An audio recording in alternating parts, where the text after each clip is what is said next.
Assalamualaikum everyone, welcome to Vocabgram. Daily vocabulary word is ill-conceived. It was a request by Sakim Ali and Sakim, here's your lesson.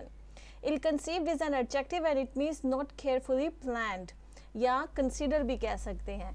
किसी चीज़ को अगर बड़े ध्यान से तवज्जो के साथ अगर प्लान नहीं किया गया है, उसको ध्यान से नहीं बनाया गया है, तवज्जो के साथ उस चीज़ को कैरी आउट नहीं किया गया है, तो इसको आप कहेंगे इल कंसीव्ड। उस जैसे कि कोई प्लान है, किसी चीज़ के बारे में कोई प्लानिंग की गई है।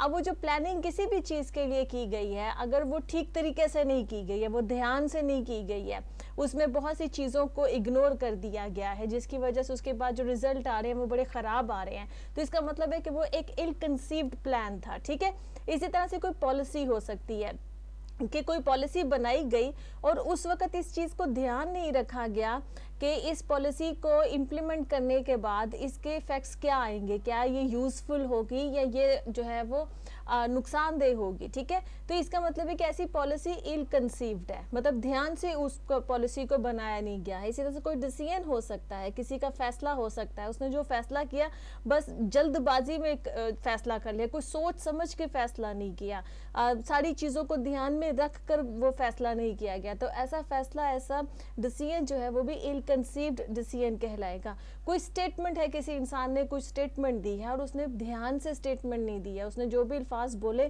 सोच समझ कर नहीं बोले, उसने बस यूं ही जो उस वक्त मुंह में आया बोल दिया, उसके बाद में उसका गलत, जाहिरी बात है, असर हुआ, लोगों को बुरा लगा या कुछ भी, उसका जो भी रिजल्ट निकला वो नेगेटिव रिजल्ट निकला, तो ऐसी स्टेटमेंट एक इल कंसीव्ड स्टेटमेंट कहलाएगी। कोई भी चीज़ जिसको ध्यान से सोच समझ कर अगर नहीं किया गया है तो उसके लिए आप ये एडजेक्टिव इल कंसीव्ड जो है इसको यूज़ करते हैं। ठीक है, आई होप कि इसका मतलब समझ में आ गया। Let's see some examples.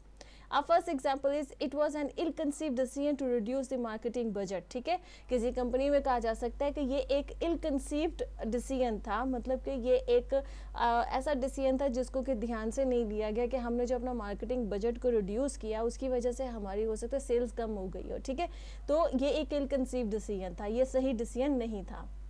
Second example is your ill conceived plan has backfired. Backfire कहते हैं कोई चीज़ जिसका रिजल्ट गलत निकले। ठीक है, उसको बैकफायर कहते हैं। वो कहते हैं ना कि उसका जो रिजल्ट आया, जो जैसा एक्सपेक्ट किया गया था वैसा ना निकले, नेगेटिव निकले और आपको नुकसान हो जाए। ठीक है, तो वो कह रहे हैं कि तुम्हारा प्लान जो था वो इल कंसीव था, कि मतलब तुमने प्लान ठीक नहीं बनाया, केयरफुली नहीं बनाया, और देखो कि अब उसका जो रिजल्ट निकला है वो उसका हमें उल्टा नुकसान हो गया है। ठीक है, Our third example is leaving a job is an ill-conceived move and will not benefit you.